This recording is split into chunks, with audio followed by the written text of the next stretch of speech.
নামাজ কালাম পড়ি, কিন্তু নাটক সিনেমাও দেখি। বিশেষ করে মোবাইলে অনেক নাটক দেখা হয়ে যায়। এখন আমার জিজ্ঞাসা হচ্ছে যে নাটক সিনেমা দেখে নামাজ পড়লে নামাজ হবে কিনা। প্রিয় ভাইয়েরা, প্রথমে মনে রাখতে হবে যে ইমানের পরে সবচেয়ে দামি যে ইবাদত, ইমান বাঁচানোর যে ইবাদত, সেটার নাম হচ্ছে সালাত। অতএব সালাতকে অন্য কিছুর সাথে কম্পেয়ার করা যাবে না। আপনার সালাত আপনাকে আদায় করতে হবে, এটা ইন্ডিভিজুয়াল একটা ইবাদত। অমুক কাজ করার জন্য সালাত হয় না, তমুক কাজ করলে নামাজ পড়ার দরকার নাই, এটা ইসলামিক কথা নয়। বরং আপনি আপনার সালাতকে কন্টিনিউ করবেন, আল্লাহর গ্যারেন্টি হচ্ছে এই সালাত আপনার বাকি কাজ থেকে আপনাকে ফিরাবে। তবে ইভালুয়েট করতে হবে, এত সালাত পড়ার পরে আমি খারাপ কাজের থেকে বাঁচতে পারছি না কেন? তাহলে বুঝতে হবে যে আমার সালাতের কোথাও ঘাটতি হচ্ছে, সালাতের কোথাও প্রপারলি ব্যবহার হচ্ছে না।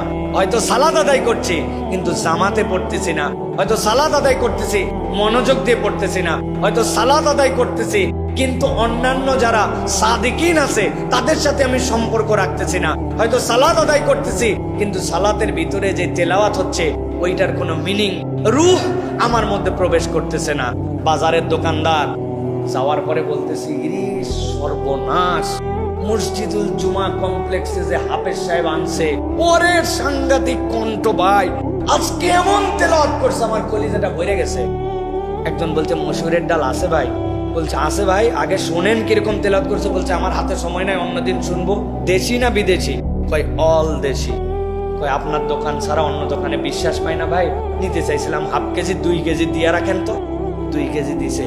আগের রাত্রেই ও ইন্ডিয়ান চাইনা ডাল মিক্স করে দেশির সাথে বানায়া 20 টাকা লাভ করার জন্য ধোকাবাজি করে নামাজের বর্ণনা শুনে আর আবেগ শুনে ওই লোক হাফ কেজির পরিবর্তে 2 কেজি নিয়ে গেছে। কিন্তু নামাজে কি শুনে আসছে?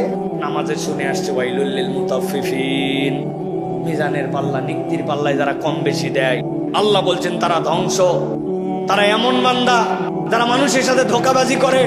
এই তেলাওয়াত শুনে ওনার কলিজা ফাইটে গেছে কিন্তু ঢোকে নাই। আসে না ভাই এরকম? আমার কথা হচ্ছে ভাই, নাটক সিনেমা এগুলোতে কেন ফিরতে পারবেন না? আপনার যদি সালাত ঠিক মতো ঢোকে, আল্লাহর নির্দেশ যদি এটা না থাকে, তাহলে আল্লাহর বান্দা তো এটা অজুহাত দিতে পারে না।